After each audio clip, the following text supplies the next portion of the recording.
Like personalized learning was the main, you can say, point of discussion, that how we can use AI for personalized learning. As we are doing in our university, that for every class we are implementing this personalized learning concept by implementation of the database. You can have machine learning driven software, AI based software, which is assessing the feedback, immediate feedback from the student, and within 2 seconds or 3 seconds the teacher is getting the feedback from every student in that class. So that particular system we have implemented. I just want to have a very quick 1 minute assessment from every member, like how you are using, or what is your suggestion to implement artificial intelligence in your field. Whatever you are doing, what will be your suggestion to implement? Because technology definitely will be there. We have to adapt technology. We have to accept that technology definitely will be within 4 to 5 years. Everything will be automized. So how we can use artificial intelligence in your domain? So what is your suggestion on that? Only 1 minute, very fast. Sir, I would like to answer here. Since Tally has been there for so many decades, in next very few months, maybe in just 2-3 months, Tally is going to add the AI within Tally software, and that will further speed up the accounting process, and it will be very much helpful for the accountants and the business organizations.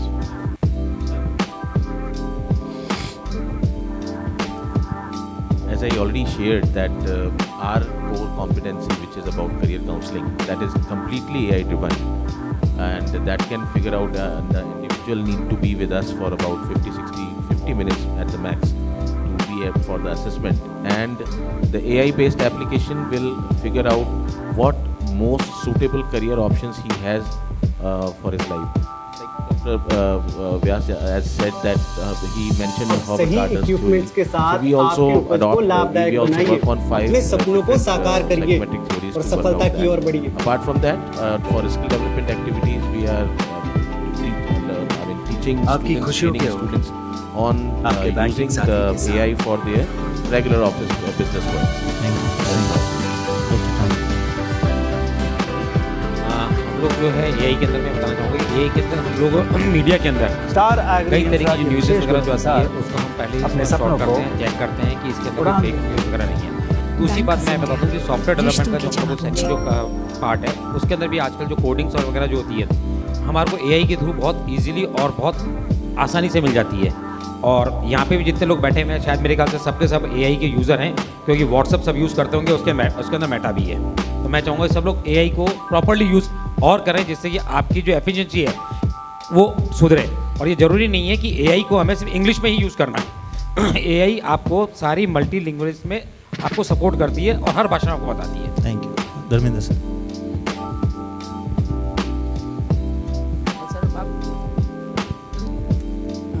आप अगर allow करें तो मैं AI पे के बारे में 2 point आपने रखा था। मैं क्योंकि चाइल्ड प्रोटेक्शन में काम जा रहा था, आपने 2 चीज़ें ने आपने कहा कि कैलाश सर का आपने नाम लिया, तो बिहाफ ऑफ यूनिसेफ मैं कहना चाह रहा हूँ कि यूनिसेफ जो चाइल्ड प्रोटेक्शन में एक बच्चे होते हैं जो चाइल्ड इन केयर प्रोटेक्शन के जो होते हैं, जो वो सीसीआई में रहते हैं, वो होम में रहते हैं।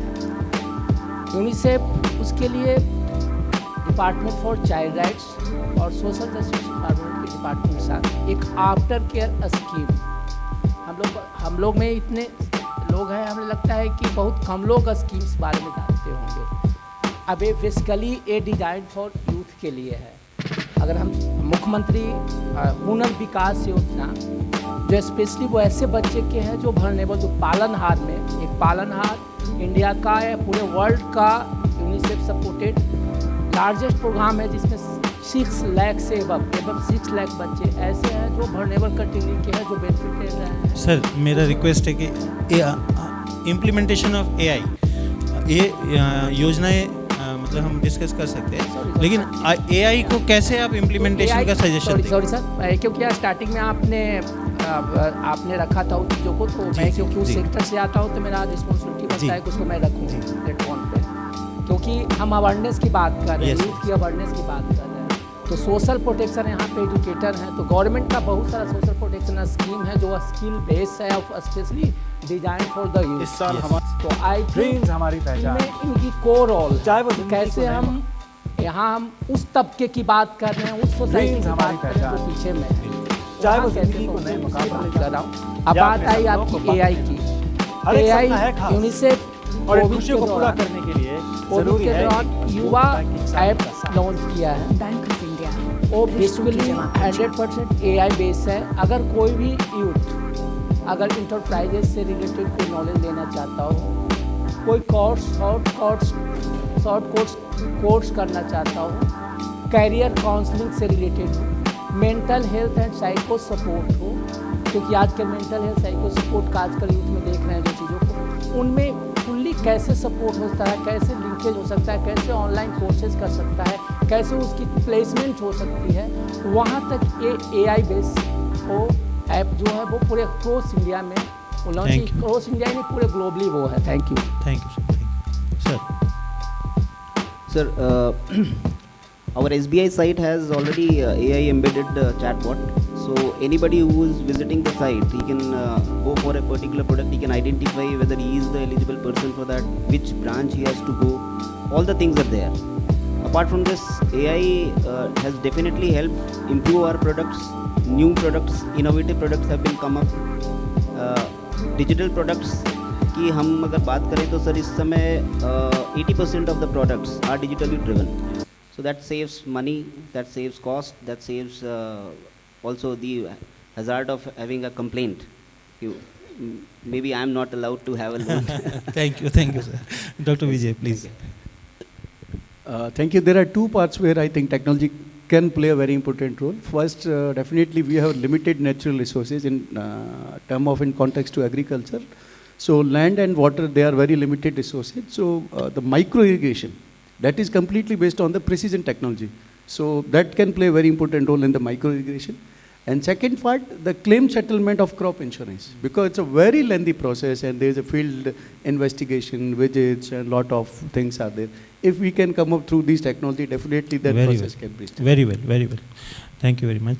So I, on behalf of Business Rankers and all, thanks all the panelists over here. I hope the purpose of having this panel will be definitely, will solve its purpose. Yes, sir, you want to add something? Yes. So please, can we have a mic over there?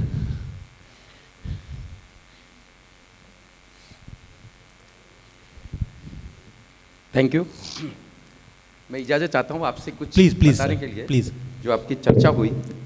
मैं सबसे पहले professor Pradeep Sharma ji को धन्यवाद देना चाहूँगा कि उन्होंने बताया कि जो रास्ते में भिखारी है, भिक्षावृत्ति है, क्या ये काम सब लोग कर सकते हैं? क्योंकि आजकल जो आप बता रहे थे कि किस प्रकार की स्किल चाहिए, सामुदायिक सेवा से सीखे वाली स्किल भी चाहिए विकसित भारत के लिए, विकसित राजस्थान के लिए। तो मैं आपको धन्यवाद देना चाहता हूं और राज्य सरकार की ओर से भी आप धन्यवाद देना चाहता हूं। और हमारे वॉलंटियर है एनसीसी, एनएसएस, एनवाईकेएस और Bharat scout guide for Hindustan guide, उसकी तरफ से हम सेवा से सीखे कार्यक्रम कर रहे हैं। और ऐसी भावना होगी तो निश्चित रूप से विकसित भारत और राजस्थान, विकसित राजस्थान के संकल्प को साकार किया जा सकता है। दूसरी बात मैं कह रहा था, मिस्टर विजय जी ने बताया कि आज की जो स्किल बेस्ड है वो कृषि पर होना चाहिए। मैं इस बात में पूर्ण रूप से सहमत हूं। और अभी भी जो पहला क्वेश्चन आपने यूनिसेफ से पूछा था उसका मैं आंसर दे रहा हूं कि कौन से सेक्टर है जिस स्किल से बेस्ड 30-40% ऐसे एरियाज है जो राइजिंग हो रहे हैं, उभरते हुए एरिया है, उसमें 40%, यूएनएपीए की रिपोर्ट बता रहा हूं मैं, 30% एरिया में अभी राजस्थान और भारत उस एरिया में स्किल्ड नहीं है। वो कौन से एरिया, जैसे एआई की बात कर रहे हो आप, अभी भी हमारा रूरल एरिया का बच्चा, हमारा ग्रामीण एरिया का बच्चा नहीं जानता है, बहुत सारे स्किल्ड बेस्ड नहीं है। इसीलिए इस प्रोग्राम का उद्देश्य सिर्फ ये है कि आप स्किल्ड बेस्ड को कहाँ तक लेकर जाए। जो आपके टेक यहाँ पर पूरे शिक्षावत बैठे हुए हैं, आप अच्छी सी संस्था से, बैंक से भी मैं निवेदन करना चाहता हूँ कि आप लोन की बात कर रहे हैं तो बहुत सारी जो जागरूकता है अभी ग्रामीण एरिया में नहीं है कि मुद्रा योजना क्या है। आप पढ़े लिखे हम बता सकते हैं कहां पर सब्सिडी नहीं मिल रही। अभी आप कल मेरे पास हमारी एक घटना बता रहा हूं आपको, कल की घटना है, आप व्यास जी भी वहीं थे, वहां पर एक ड्रोन आया है किसान के लिए, पेस्टिसाइड्स जो ड्रोन से उसका सब्सिडी है 5 लाख रुपए, उसकी कॉस्ट है 5 लाख और सब्सिडी 5 लाख, किसी को पता ही नहीं। ग्रीन रेवोल्यूशन की बात कर रहे हो, ग्रीन हाउस